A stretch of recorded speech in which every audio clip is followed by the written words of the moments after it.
और सर्वत्र अतः निरंतर है तेजा। रम्य वस्तुओं में निर्मोही जो संयम साधन देती। रोगा शंका से भोजन अतिऔषध जो नची। जैसे विष पिछोड़े आदि की बाधाओं को करके पार। घर में रख कर अन्य सुरक्षित होता है निश्चिंत अपार। इसी तरह शुद्ध निधि में स्थापित करके धीमान। कर्ण चोर से रक्षा कर अनुभव करता प्रस्तुत ज्ञान। मैं ज्ञानी हूँ मुझे नहीं कुछ हानि ज्ञान का धर्म न कर।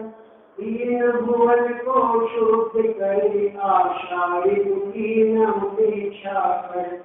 देखो जल्दी में अबाधित बर्बादित बर्बादन से। शत्रु को मिले जिसकी दया कैसे शांति मिले। ज्ञान और चारित्रवान मेरा जीवो पूर्ण प्रशंसायो। उत्पन्न करे दीपक वत्काजल प्रेम प्रयोग।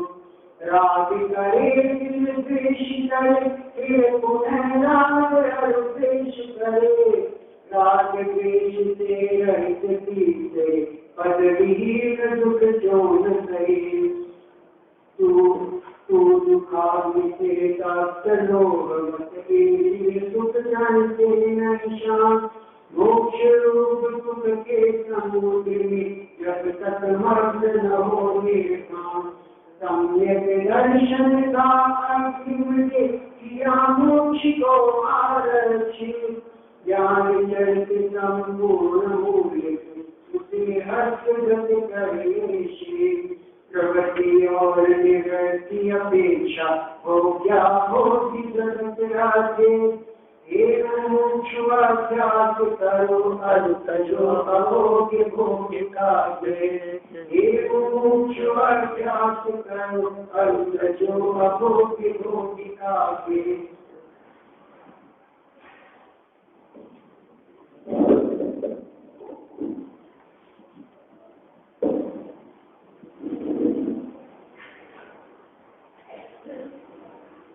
वीतरागता के अभाव में दुख है, माने शराबता ही दुख का कारण है। राग दुख का कारण है। भजन में आती है ना तुमकी, राग दुख का घर है, मोह दुख का घर है। ऐसा हमने आज बराबर देखा है। राग मोह विकार, माने यहाँ मुख्य रूप से राग की चर्चा कर रहे हैं। द्वेष को सब बुरा मानते हैं, लेकिन राग भी बुरा है। यह बात सिर्फ जैन परंपरा की ही है। राग ही वास्तव में अनेक प्रकार के झगड़ों का मूल है। द्वेष झगड़े का मूल नहीं है।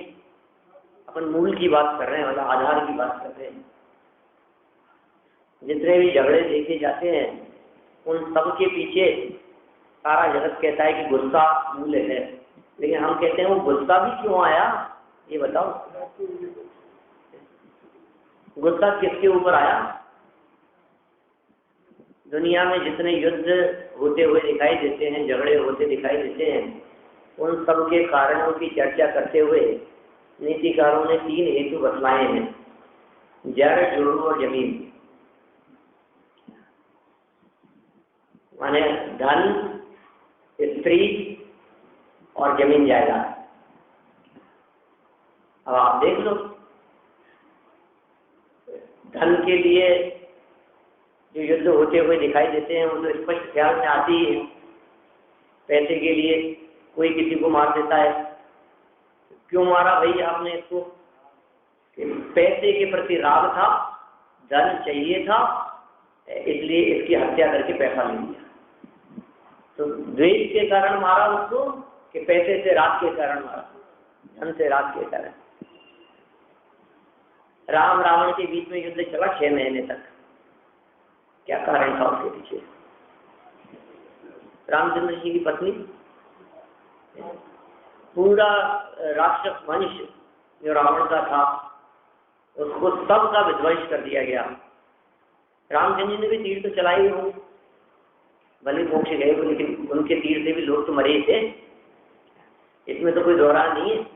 भले रावण ने मरा हो, रावण लक्ष्मण के हाथों मारा गया हो, लेकिन बाकी और लोग तो मरे थे राम के हाथ से भी। क्यों मारा, किस वजह से इतने हिंसाएं हुई, क्या कारण? पत्नी, स्त्री, उसके प्रति राग, राग द्वेष नहीं।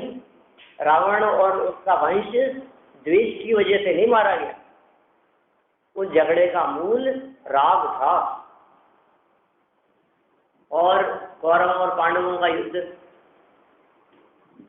6 महीने तो नहीं चला, 18 दिन चला। किस वजह से? दुश्मनी थी उनकी आपस में, द्वेष बुद्धि थी। बात द्वेष की नहीं है, बात तो जमीन की है। हमें रहने के लिए 5 गांव तो चाहिए कम से कम, 5 भाई हैं। हस्तिनापुर का आधा राज्य भले ही ना मिले, क्योंकि धृतराष्ट्र और पांडु 2 भाई थे ना। धृतराष्ट्र पांडु तो मारा गया, मार दिया गया उसको, जो बनी। और जो 5 पांडव थे, आधा राज्य उनको मिलना था, आधे में तो 5 में बंटवारा करते। लेकिन वो 5 राज्य भी बड़ी मुश्किल से देने के लिए तैयार हुए, और उसमें भी उनको नहीं रहने दिया। तो झगड़ा किस बात का था? हिंसा इतनी, जो जीवों की हत्याएं हुई, जो मारे गए युद्ध में, मरने वालों की संख्या हजारों लाखों में थी। 6 महीने के युद्ध में राम रावण के बीच में इतने लोग नहीं मरे थे जितने महाभारत के युद्ध में मरे। महाभारत तो कहने में ही ऐसा लगता है जैसे शब्द ही महाभारत है। महाभारत मतलब झगड़ा। तो उन सब के पीछे जो हेतु दिखाई देते हैं वो सब राग ही दिखते हैं। माने कुल मिलाकर के जितने विवाद दिखते हैं, जितने हिंसाएं आदि होती हुई देखी जाती है, और जितने झगड़े होते हैं, उन सब झगड़ों के मूल में भी द्वेष नहीं है, राग ही उन सब के मूल में है। इसलिए आचार्यों ने द्वेष रोकने की बात नहीं कही, यहाँ राग छोड़ने की बात कही। तो ऐसा राग छोड़े और द्वेष रहने दे दे, ये कहाँ से ले आए बात? राग छोड़ने के पहले द्वेष तो उससे पहले ही छोड़ देना है। जहाँ जैन परंपरा में राग को भी कोई स्थान नहीं है, वहां द्वेष को कहाँ स्थान हो सकता है? जहाँ द्वेष छोड़ने की बात कहते तो फिर राग छोड़ने योग्य है, ये बात लोगों को समझ में नहीं आती। लेकिन वीत द्वेष नहीं कह करके भगवान का लक्षण वीत राग बनाया। द्वेष बीत गया हो, ये बात तो उसमें गर्भित हो ही जाएगी। हम तो वीत राग कहना चाहते हैं, जिनमें से राग निकल गया हो, वो हमारे परमात्मा का लक्षण है। सारा जगत द्वेष करने से आपको मना करेगा, नाराज नहीं होने की बात कहेगा, प्रेम से रहने की बात कहेगा, और जगत तो कहेगा ही, आपका चित्त, आपका मन भी यही कहेगा कि नहीं नहीं, प्रेम से रहना चाहिए, लड़ाई झगड़ा नहीं होना चाहिए, द्वेष नहीं होना चाहिए। तो भाई साहब, ये द्वेष नहीं करने की प्रेरणा जिनवाणी में देते तो कौन सी बड़ी बात होती है? तो बच्चा जानता है कि द्वेष नहीं करना चाहिए, लड़ाई झगड़ा नहीं करना चाहिए, बोलो कौन सी उसमें महान बात है? लेकिन जिनवाणी तो एक कदम आगे जाकर के कहती है कि आपको जो द्वेष रूप प्रवृत्ति होती हुई दिखाई देती है, वो द्वेष रूप प्रवृत्ति के पीछे कौन हेतु है? राग। हाँ, राग भी होता तो टेम्परेरी है। सदा का अर्थ सदा, देखिए सदा का अर्थ ये है जब हो तब। सदा का अर्थ क्या? ये राग आग दहे, सदा का मतलब अनादि अनंत नहीं। क्यों? अगर हमेशा का मतलब अनादि अनंत क्यों नहीं लगाया? क्या उस पर्याय अपेक्षा हमेशा है? राग बदल करके द्वेष हो जाता है, द्वेष बदल करके राग हो जाता है।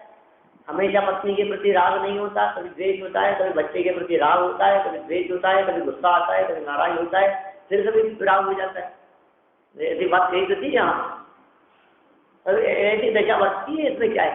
राग और द्वेष साथ साथ में चलते हैं इस तरह से बदल बदल करके। कंटिन्यू राग नहीं रह सकता, फिर उसमें कारतम्य रूप भेद पड़ते हैं। सदा का अर्थ बतलाता हूँ ना। सदा का अर्थ ये है कि जब जब राग होगा तो जलाने का काम करेगा।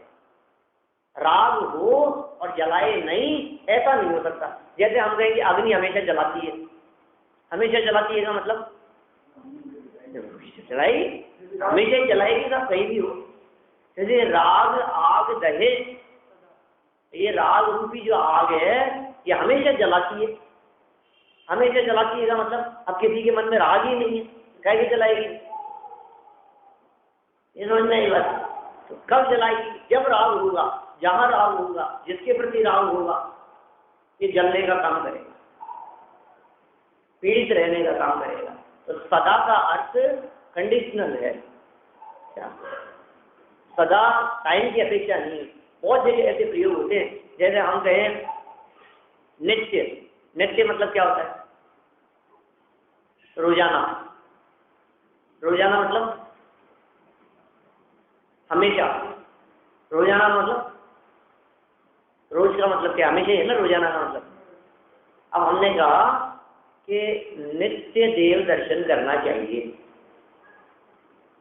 अब इसका क्या मतलब हो? मंदिर में बैठे तो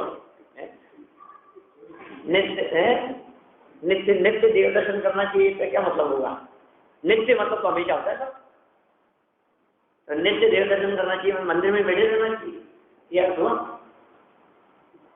कि मंदिर जाओ और जाकर के थोड़ी बहुत देर में वापस आ जाओ, उसको भी नित्य कहते हैं ना। नित्यता का ये है ना, कैसे लगा दिया आपने? वापस आना। वापस आने में भी नित्य है। ये शब्द ऐसे ही हैं, ऐसे अर्थ निकलते हैं इनके।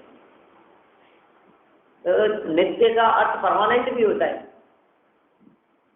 जैसे आत्मा नित्य है, कब है और कब नहीं है वो 24 घंटे का होता है। अनादि अनंत नित्य है वो, कभी मरता नहीं है। एक मरे नहीं वो नित्यता, ठीक है। और एक नित्यता कहती कि जो किसी पर्टिकुलर बात के आधार पर कि ये चीज रोजाना होती है, इसलिए इस चीज की नित्यता।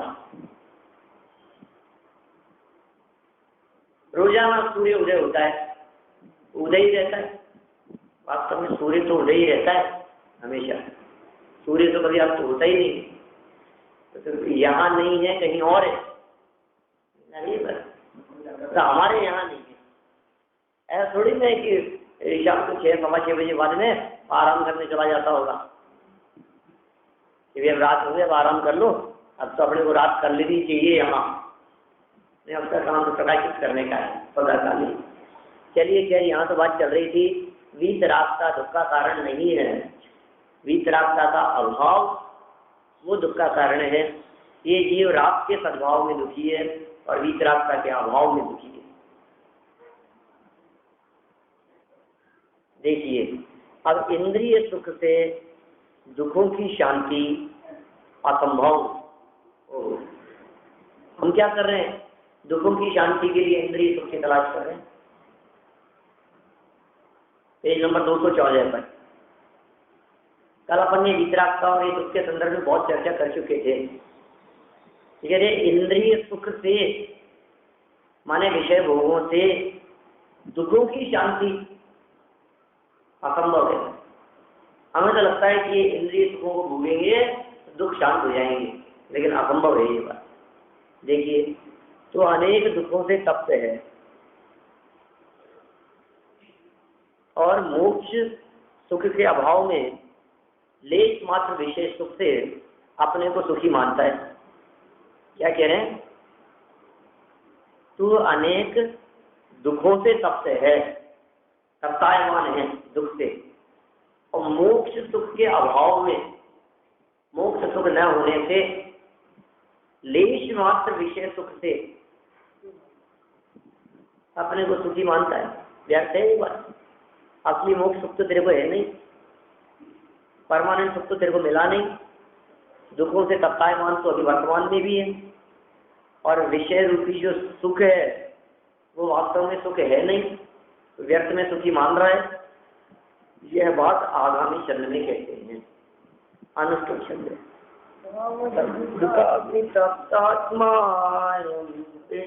सुख की करई निर्वासी निवृत्तांभो यावत्त्वं न निमज्जति दुखामिते साक्षलो मोक्ष रूप सुख के जब तक मार्ग न हो निर्वाण। क्या कह रहे हैं? तो लोह पिंड के समान दुख रूपी अग्नि से तप्त है। लोह पिंड की चर्चा इसलिए की है कि लोहे को यदि अग्नि में तपाया जाए तो लोहा पूरा लाल होकर के अग्नि से व्याप्त हो जाता है पूरा,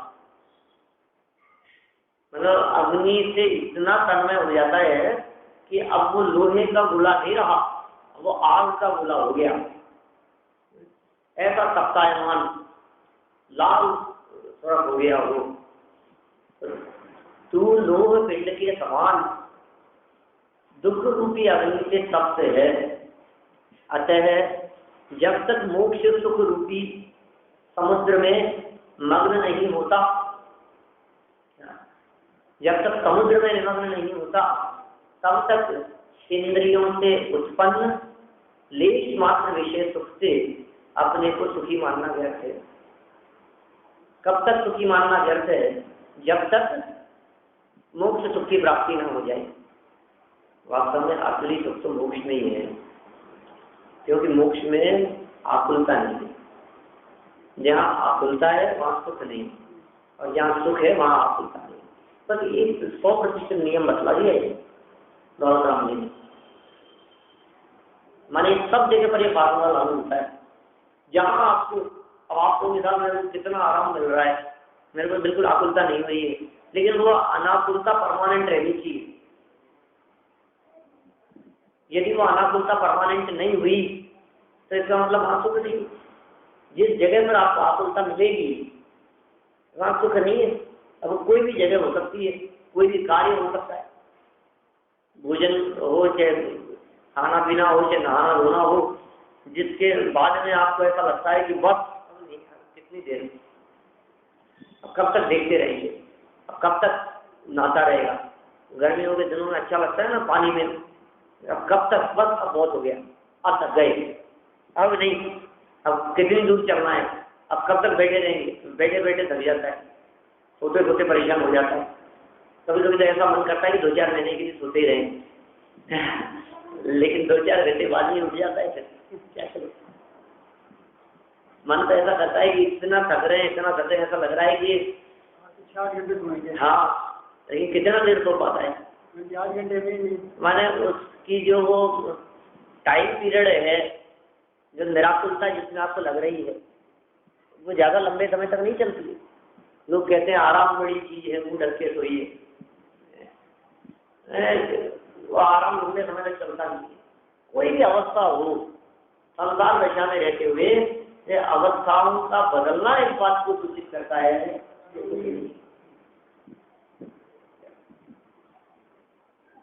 सच्चाई है, अवस्थाओं का बदलना, आगे से पीछे होना, पीछे से आगे होना, और कभी हाथ ऐसे कर लेना, इसका मतलब चैन नहीं मिल रहा है, क्या चैन नहीं पड़ रही है। कभी घुटनों को संभालता है, कभी कमर संभालता है, कभी टेढ़ा होता है, बोलो क्या हालत है। इसका मतलब ये कि आपको शांति नहीं मिल रही है।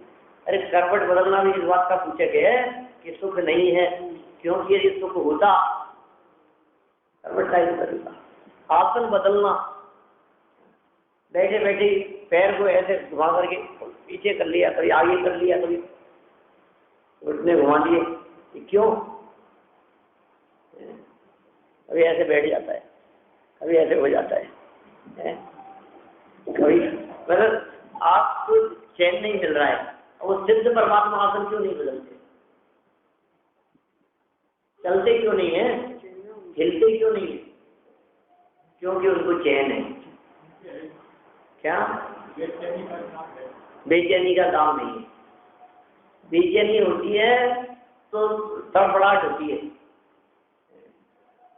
तो घबराहट होती है। अब ये कह रहे हैं बेचैनी नहीं है, वे पूरी तरह से चैन से युक्त हैं। इंद्रिय सुख से दुखों की शांति असंभव है। लोह पिंड के समान उदाहरण देकर के बतला दिया। मोक्ष सुख रूपी समुद्र में मग्न नहीं होता। माने ये जीव दुख की अग्नि में कब तक तप्तायमान रहेगा? कब तक जलेगा दुखों की अग्नि में? अरे मोक्ष सुख रूपी समुद्र में जब तक लीन नहीं हो जाता, मग्न नहीं हो जाता, तब तक पंचेंद्रिय विषय भोगों को भोगता हुआ भी दुखी ही है। तो सुख मानना व्यर्थ है, सुखी मानना व्यर्थ है। देखिए बाबा, जैसे गर्म लोहे के गोले को जल में पूरा डुबोने पर ही वह ठंडा होता है। सही बात है। वो ठंडा कैसे होगा? गरम गरम लोहे का पिंड है और वो लोहे का जो गोला है जिसको हमने आग में तपा रखा था, 2-4 घंटे से आग में पड़ा था अग्नि में, बहुत तप्पायमान हो रहा है, ठंडा कैसे होगा? बाल्टी पानी में डाल दो आप, तुरंत ठंडा हो जाए।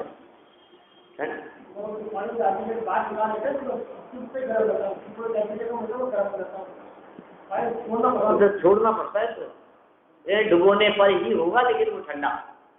ऐसे तो न मालूम कितना टाइम लग जाएगा। और करते हैं लोग ऐसा, लोहार की कंडा की उदाहरण दिया है ना, वो क्या करते हैं, फटाफट उसको पानी में डाल देते। लेश मात्र जल के छींटों से उसकी गर्मी शांत नहीं होती। क्या? जल के छींटों से, लेश मात्र भी जल के यदि छींटे होंगे तो थोड़े बहुत गर्मी शांत नहीं होती। यदि जल की कुछ बूंदें ही खींची जाए तो वह जल ही भस्म हो जाता है, अर्थात भाप बनकर उड़ जाता है। वैसे ही दुख रूपी अग्नि से तप्त जीव रूपी गोला जब तक मोक्ष सुख रूपी समुद्र में मग्न नहीं होता, तब तक दुख रूपी आताप नहीं मिटता। तो देवपद, राज्य पद आदि के अल्प सुख से सुखी होना मानता है, परंतु ये व्यर्थ है। क्या मानता है? देवपद मिल जाए। अरे साहब, इतना हम यहाँ जो मेहनत कर रहे हैं, पढ़ रहे हैं, हमें पता है पंचम काल में मोक्ष तो मिलेगा नहीं, तो कम से कम स्वर्ग तो मिल ही जाएगा। ज्यादा नहीं, कोई बात नहीं, कोई बात नहीं, 16 स्वर्ग नहीं मिले, पहला दूसरा तक तो चांस है ना, तो उसमें भी कोई दिक्कत है। ये कह रहे हैं तो देव पद, राज्य पद और आदि में लगाओ, आप क्या क्या लगा सकते हो। आदि में अच्छा भोजन, आदि में अच्छे कपड़े, आदि में अच्छी गाड़ी, आदि के अंदर अच्छा मकान, आदि में परिवार, आदि में क्या क्या लगेगा। इनके अल्प सुख से सुखी होना मानता है।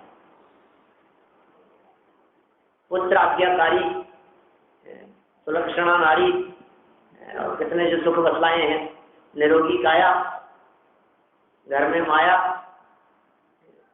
ये सब जो सुख के हेतु बतलाए जाते हैं जगत में, ये कह रहे हैं आदि के अल्प सुख से सुखी होना मानता है। इन्हीं चीजों से सुख मानता है। इसके अलावा और क्या बच गया बोलो? अभी कुछ तो आगे बातें। पहला सुख निरोगी काया, दूसरा सुख घर में माया, तीसरा सुख सुलक्षणा नारी, चौथा सुख पुत्राज्ञाकारी। पर से सुख होता ही नहीं। कितना बड़ा भ्रम है। तो जितने प्रकार के सुखों की चर्चा करता है वो सब के सब सुख कहते हैं क्षणिक है, ये व्यर्थ है। इसलिए सुखी सत्य भगवान की कोई पर नहीं। पर मतलब पर नहीं, पर मतलब पंख नहीं, पर मतलब पंख भी होता है। हाँ सिद्धि नहीं, आप पर पदार्थों से कोई संबंध नहीं है। सही बात है। इन विषय सुखों से कभी भी दुख रूपी आताप कदापि नहीं मिटता। विषय सुखों से आताप कभी नहीं मिटता, है ना। उस पर चंदन का लेप किया शीतलता के लिए, उससे भी शीतलता नहीं मिली हमारे। तो इन विषयों से कभी भी दुख रूपी आताप कदापि नहीं मिटता। ये लेश मात्र सुख क्षण भर में विलीन हो जाते हैं। लेश मात्र है और क्षण भर में विलीन हो जाते हैं। माने लंबे समय तक ये सुख रूप दशा दिखती नहीं है। सुखाव आनंद में जो दशा दिखती है आपको, जिसमें मजा आता है, वो दशा कितनी देर तक दिखती है ये बताओ ना। हम तो उसके टेम्परेरीपन की बात नहीं, चलता कितनी देर है ये बताओ आपको। वो सुख, वो आनंद, वो खुशी, वो प्रसन्नता इस संसार दशा में इस मनुष्य देह को प्राप्त करके ये जीव सुखी होने के लिए नाना प्रयास करता रहता है। लेकिन इसके द्वारा किए गए प्रयासों से होने वाला सुख कितनी देर रहता है। जैसे मैं कहता हूँ ना कई बार कि आप दुख और परेशानी में तो जिंदगी निकल ही रही है। आप बिना परेशानी और बिना संकट के कितने दिन निकलते हैं वो देखो आप। जब दांत में दर्द ना हुआ हो, जब कमर दर्द न हुई हो, जब किसी प्रकार की घर में कोई टेंशन नहीं हुई हो, व्यापार की टेंशन न हुई हो, किसी प्रकार की कोई परेशानी न हुई हो, कोई बीमारी न हो, कोई तकलीफ न हो, कोई पीड़ा न हो, निरोगी अवस्था, बिना दर्द की अवस्था, बिना तकलीफ की अवस्थाएं तो कोई एक आध दिन भी बड़ी मुश्किल से निकलते हैं। और एक तकलीफ आ जाती है तो कई महीनों निकल जाते हैं। मैं जब दुखों की चर्चा करता हूँ और 2 4 5 वाक्य बतलाता हूँ तो ऐसा लगता है कि 5 सेकंड में दुख खत्म हो गए। तो 5 सेकंड में थोड़ी ना खत्म हुए हैं। चलते चलते फिसल गए, फ्रैक्चर हो गया, अब बस अब इतना ही दुख है। कितना दुख है? बस फ्रैक्चर हो गया, इतना सही दुख है। अरे बस फ्रैक्चर 4 महीने तक उठेगा नहीं बिस्तरों से। 4 महीने कैसे निकलेंगे पता है आपको? और फिर उसके बाद में भी जिंदगी भर तक तकलीफ देता रहेगा। इसमें देखा जाएगा तो 365 दिन तो 364 दिन तो दुख, एक दिन सुबह एवरेज निकाला तो भी एक ही नहीं निकलेगा, एक भी नहीं निकलेगा। आपको ऐसा लगता तो है कि हाँ अभी पिछले कई दिन से तो बहुत अच्छा चल रहा है, कोई टेंशन नहीं है, कोई घबराहट नहीं है, कोई दुख नहीं है। लेकिन कैसे नहीं है? तो गले के दर्द को तो कुछ मानता ही नहीं है। तो तकलीफ और पीड़ाओं से तो ऐसा हैबिचुअल हो गया है कि तुझे लगता ही नहीं है, आदी हो गया है। टीवी देखते देखते जब आंखें जलन करती है तो तुझे कुछ लगता ही नहीं कि ये भी कोई परेशानी है मेरे को। ये लगता है क्या? ऐसा भी कोई दिन निकलता है कि जिस दिन बेटा सामने जवाब नहीं देता हो, सुनता नहीं हो अपनी। लेकिन आपको वो पीड़ा लगती नहीं है, बोलो। तो ऐसा अभ्यस्त हो गया है। हम तो ये कह रहे हैं कि भैया शांति से निकलता ही नहीं है काल। ये मनुष्य भाव की दशा इसी प्रकार की है। कुछ ना कुछ, कभी कुछ हो गया, कभी थकान इतनी हो रही है कि उठा नहीं जा रहा है, कभी नींद नहीं आ रही है, कभी उठा नहीं जाता है तो कभी नींद नहीं आती है, क्या कभी सोते सोते गर्दन दर्द करने लगती है तो कभी कमर में दर्द हो जाता है, कभी पंखा तेज चलता है तो ठंड लगने लग जाती है, बंद करो कम करो तो गर्मी लगने लग जाती है। कैसे भी चैन नहीं है, चैन नहीं। बिना चैन के, जैसे चैन नहीं है आचार्य कहते हैं वैसे जीव को चैन नहीं है। जैसे हर समय चैन, वो है असली चैन। दिन चैन, रात चैन, हमेशा चैन, जैसे चैन ही चैन, वो है असली चैन। चैन नहीं है तो संतुष्टि नहीं है, आकुलता है। और आकुलता किस वजह से है? विषयों की आकुलता है, भोगों की आकुलता है, भोगों को भोगने की आकुलता है, खाने की आकुलता है। किसी दिन बहुत अच्छा भोजन बने, भोजन करने की आकुलता रहती है, तो भी सहज शांत तो नहीं रहता। पता लग जाए आज ये बनने वाला है तो ऑफिस से जल्दी आ जाता है खाने के लिए, मनपसंद चीज बने। ऐसा नहीं होता है? ऐसे कितनी चीजें, कभी गाड़ी खराब हो जाती है, कभी पेट्रोल के भाव, अखबार पढ़ते परेशान हो जाता है, 5 रुपये बढ़ गया डीजल, कभी शेयर के दाम घट जाते हैं, कभी चांदी बढ़ रही है, ये परेशान हो रहा है कि अरे राम क्या होगा, तेरे को खरीदनी तो है नहीं, तेरे को तो परेशान हो रहा है, तो क्यों दुखी हो रहा है बतला मेरे?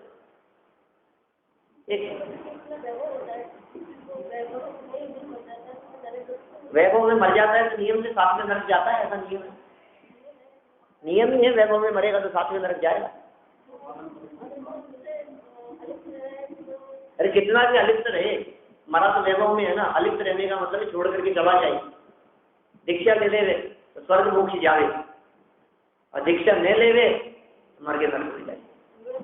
चक्रवर्ती की 3 गति है, 3 ही गति, 3 भी बहुत होती है, नरक, स्वर्ग के मोक्ष। हाँ, छठे नरक में जाती है। कौन? चक्रवर्ती 2 स्वर्ग में चले गए, 2 नरक में गए हैं, 8 मोक्ष गए हैं, 12 चक्रवर्ती हुए हैं। तो 12 चक्रवर्तियों में से 2 नरक में, कौन? सुभोम और ब्रह्मदत्त।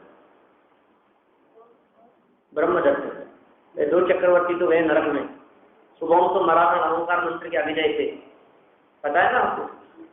हाँ, समुद्र में नमोकार मंत्र ले दिया था, वहां समुद्र में देव ने सब करता रहा और उसको पैर से मिटाने के प्रयास में मर के साथ में नरक में चला गया। और ब्रह्मदत्त चक्रवर्ती मरा था अपने राजमहल में, राज दरबार में नहीं, राजमहल में, और मरते मरते स्मरण कर रहा था अपनी पटरानी का, शायद जो भी हो, मर के साथ में नरक में चला गया, वो मरा। और एक सनत कुमार, वो भी साथ में नरक, 2 नरक में, 2 स्वर्ग में, 8 रहे, 3 ही गति है। तो यहाँ तो क्या बात कह रहे हैं? यहाँ ये कह रहे हैं कि भैया कहीं भी सुख नहीं है, संतुष्टि नहीं है, चैन नहीं है, आनंद नहीं है, सहजता नहीं है, निराकुलता नहीं है। और निराकुलता नहीं है इसलिए दुखी है। विषयों को भोगने की किंचित निराकुलता भी दिखती है, लेकिन उसको मानना भी, ये कह रहे हैं, भ्रम है, धोखा है आपको। ये सही बात नहीं है, क्योंकि इस विषय के अंदर सुख नहीं था। क्या कह रहे हैं? इन विषय सुखों से कभी भी दुख रूपी आताप कदापि नहीं मिटता। ये लेश मात्र सुख क्षण भर में विलीन हो जाते हैं। आप कह सकते हो, हमने पूछा क्यों साहब क्या परेशानी? अरे नहीं साहब, कोई परेशानी नहीं है, कोई परेशानी नहीं है, फिर थोड़ी देर में सर दुखने लग जाता है। तो कितनी देर चलती है? कुछ भी नहीं है, कोई तकलीफ नहीं है, और नीचे उतरे और चप्पल ही पहन गया लो साहब। किसी न किसी बात में कुछ ना कुछ, कभी किसी का फोन आ गया, कभी किसी ने बात नहीं करी, कभी किसी ने पूछा नहीं आपसे, मिले और उन्होंने समझवाई नहीं कहा हमारे से, वो तो क्षमावाणी पर आए ही नहीं, फोन भी नहीं आया, आना तो बहुत दूर की बात है, फोन तक नहीं किया उन्होंने। तुम काहे परेशान हो रहे हैं? कुछ ना कुछ चलता रहता है, इससे संतुष्ट नहीं होता है व्यक्ति कहीं भी। कहीं न कहीं इसको असंतुष्टि बनी रहती है, और अपने इन्हीं विकार भावों के कारण, चाहे वो अहंकार हो, चाहे क्रोधादि परिणाम हो, इन सब के कारण वो स्वयं ही परेशान और दुखी बना रहता है। निराकुलता नहीं है।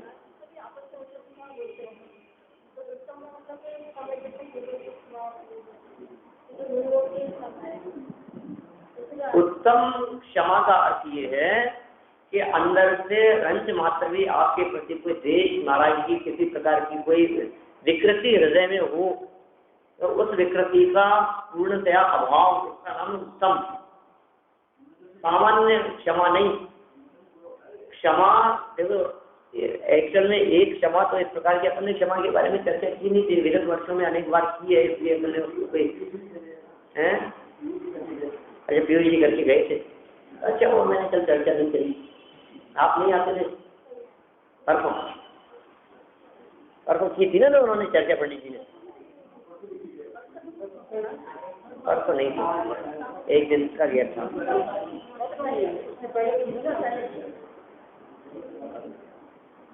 चलिए, खैर हुई है। वास्तव में क्षमा का अर्थ क्या है कि किसी एक व्यक्ति से क्षमा नहीं, किसी एक व्यक्ति के प्रति हो सकती है क्षमा, और उत्तम का अर्थ है सब जीवों के प्रति क्षमा मांगना और क्षमा करना, ये दोनों अलग अलग चीजें हैं। क्षमा मांगने में मान का शायद रुकती है, और क्षमा करने से क्रोध का शायद रुकती है। क्रोध, गुस्सा इतना है कि क्षमा नहीं किया, नहीं करूंगा माफ, बात। और क्षमा मांगने में मान का शायद रुकती है, मैं क्यों झुकूं, मैं नहीं झुक सकता। उत्तम क्षमा का अर्थ ये है कि क्षमा करना और क्षमा मांगना, ये दोनों ही बातें जिसमें गर्भित है। माने क्रोध का भी अभाव है और मान का भी अभाव है, और क्रोध और मान के अभाव पूर्वक जो क्षमा भाव हृदय में प्रकट हुआ है, वो मायाचारी पूर्वक भी क्षमा नहीं है, और किसी लोग की वजह से भी क्षमा मांगना और करने की बात नहीं है। समझ में आ रही है बात? माने देखिए, पहले धर्म का नाम था क्षमा, दूसरे का नाम था मार्दव, फिर तीसरे का नाम था आर्जव, फिर शौच, फिर सत्य, संयम, तप, त्याग, अकिंचन, ब्रह्मचर्य। 10 धर्म है ना। ये 10 धर्म खत्म होने के बाद में फिर दोबारा क्षमा। ये क्या मतलब है? 10 धर्म की चर्चा कर ली अपन ने, फिर 10 खत्म होने के बाद में फिर दोबारा क्षमा कहाँ से? वास्तव में वो क्षमा वाणी नहीं है, वो क्षमा आदि वाणी है। क्षमादि क्या क्या मतलब नहीं समझे भाई। उत्तम, क्षमा, मार्दव, आर्यवादी 10 धर्मों की आराधना हमने जो पिछले 10 दिनों में की है, तो उन 10 धर्मों की आराधना करने से हमारा हृदय, हमारा मन, हमारा चित्त इतना पवित्र हो गया है।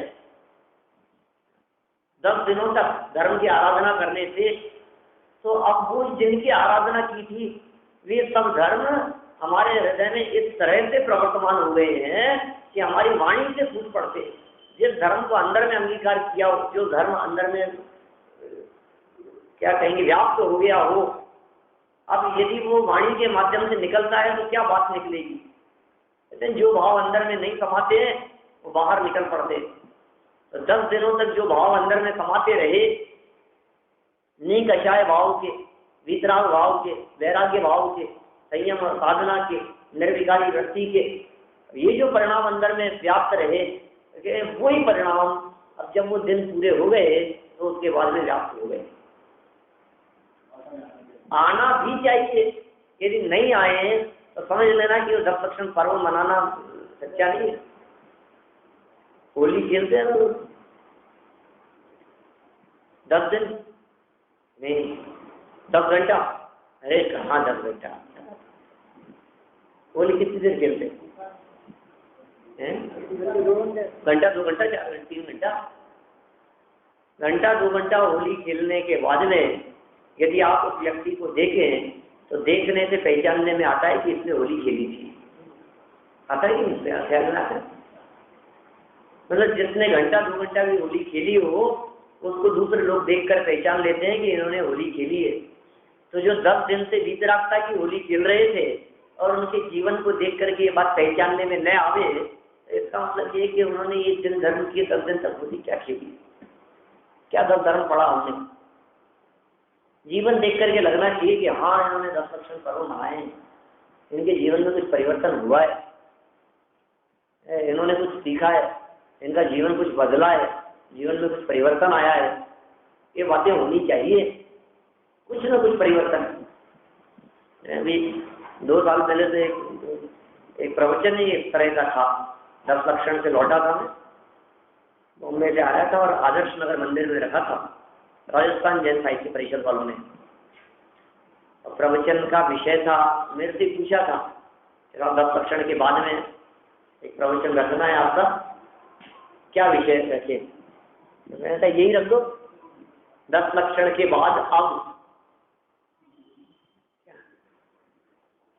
हमारे पर्चे लगाने जगह जगह, तो क्या सब्जेक्ट लिखे उसने?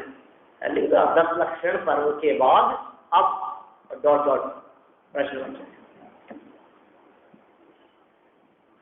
10 दिन तो हमने रात्रि भोजन नहीं किया, 10 दिन तो हमने बहुत शुद्ध भोजन किया, 10 दिन तो हमने हरी नहीं खाई कि जमी गंदर नहीं खाया, कि बहुत बहुत हम आपसे पूछते हैं ये काम अच्छा जान करके किया था कि बुरा जान के किया था?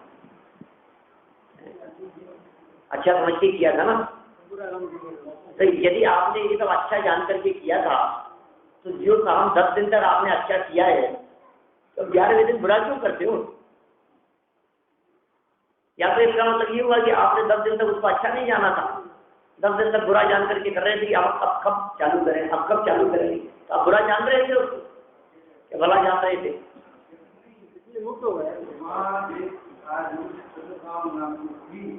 ये हमें इसका उपयोग नहीं करना चाहिए, ये जमीन है और अपने में इसको वर्जित बताया गया है, इसलिए ये सोच करके और लोगों ने कहा कि बात नहीं, ये संतुष्ट भावना रही जो अब उसको अच्छा से बात में, लेकिन आगे करने से उसको अपने आप को। तो ये हम कह रहे हैं कि जो काम 10 दिन किया जा सकता है, वो काम आगे क्यों नहीं हो सकता? 10 दिन तक आप निभा सकते हैं तो महीने भर क्यों नहीं निभा सकते? अब महीने भर यदि आप निभा सकते हैं तो साल भर क्यों नहीं निभा सकते? निभाते नहीं। हाँ, कुल मिलाकर के वास्तव में क्षमा वाणी का अर्थ तो ये है कि अब जो 10 दिन तो निकल गए, अब दोबारा से क्षमा जी के रूप में हमने उनको अपने जीवन में अपना लिया, ये अर्थ है वास्तव में। जो बात अब तक अंदर में थी वो बात बाहर भी प्रस्फुटित हो गई। इसलिए शांत चित्त होकर के उन सब विषयों के संदर्भ में विचार करना चाहिए। और इसी बात को यहाँ वितरागता कह करके पुकारा है, और इसी बात को इंद्रिय विषयों से विरक्ति कह करके कहा है, कहा कि इसके बिना आप सुखी नहीं हो सकते हो।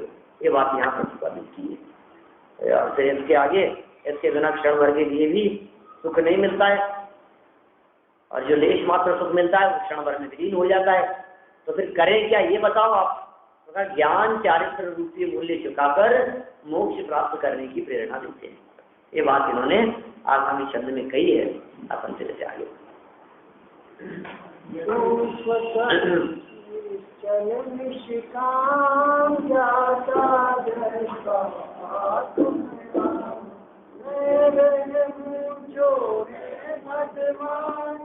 जो मैं हूँ भगवान, अंदर यही हूँ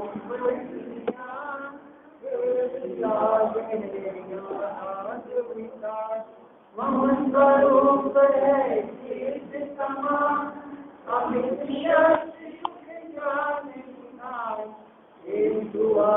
वश खोया ज्ञान, बना भिखारी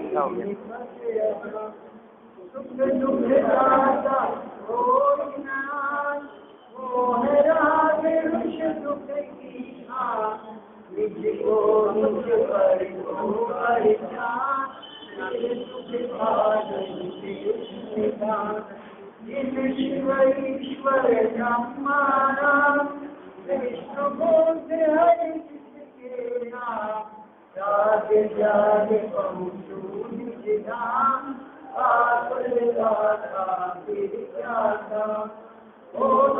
स्वयं जगत परिणाम, सूर्य रसो परिषद परिणाम सैतानंद लघु मधुराम सूर्य रसो परिषद परिणाम सैतानंद लघु मधुराम। हमने कल ही कह दिया था हमने। हाँ पर 9 से 10 के बीच में।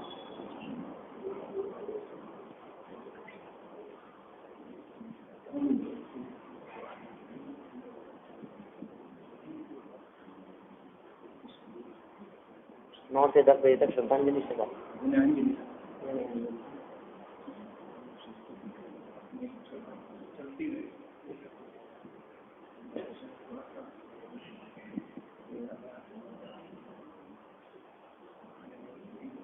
9 से 10 बजे तक कल यहाँ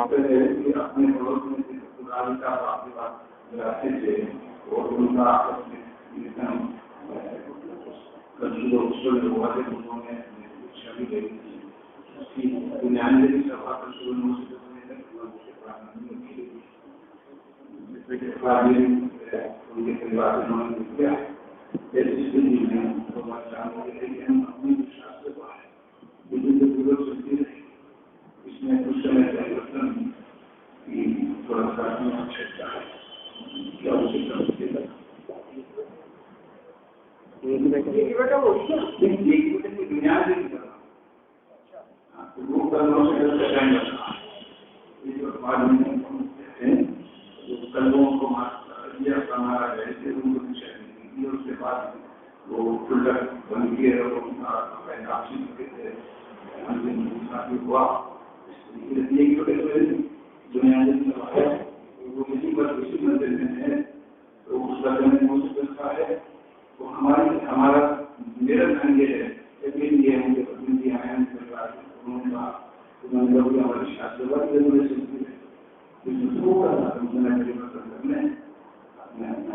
नहीं तो विनयांजलि सभा में और लोग आएंगे समाज के कुछ बोलेंगे तो फिर उस सभा में करेंगे क्या? करेंगे क्या? ये तो सभा में क्या होगा भाई? हाँ नहीं नहीं ऐसा है जो भी सभा में जो भी बोलना चाहेंगे उसमें अपन भी बोल देंगे। कोई और बोलने वाला ठीक है ना। विनयांजलि सभा होगी उस वक्त निष्ठा सभा भी चलती रहेगी और उसमें जो भी बोलने वाले होंगे तो यहाँ बोल जाएंगे और उसके बाद में जो शास्त्र के बाद में जर्वाणी स्तुति बोल देंगे।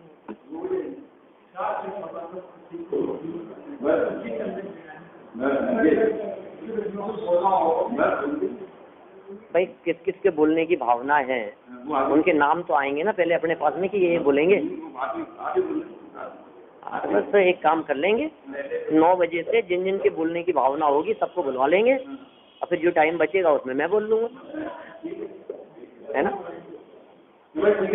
और क्या ठीक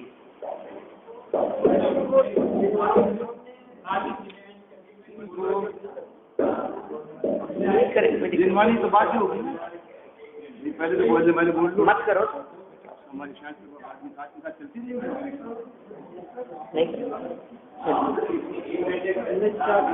नाश देखूं ज्ञान के प्रकाश देखूं मनुष्य कहानी है जान देखूं बंदीमान देखूं बरम प्रमाणी है अनुभव तार देखूं जीव के चतार काउन सतार देखूं भगवान वाणी है जहाँ तहाँ तार देखूं हार के उतार दे सुख तार देखूं ऐसी चिन्हवाणी है जिनवाणी की अद्भुत परमान अनालाल विनती करे देवा का कोई ज्ञान ये जिनवाणी भार की तोड़ जबूद में रहे जो तेरा शरणा है तो पाले तुझे जावानी के ज्ञान से सूझे लोका लोग सोवानी मत नमो सदा देव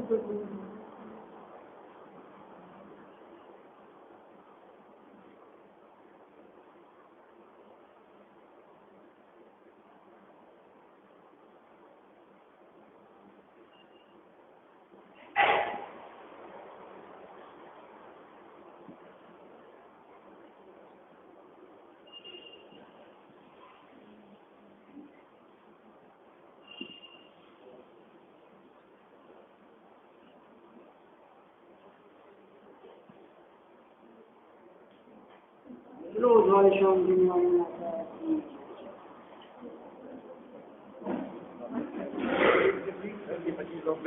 मेरे दिमाग में हमारी शादी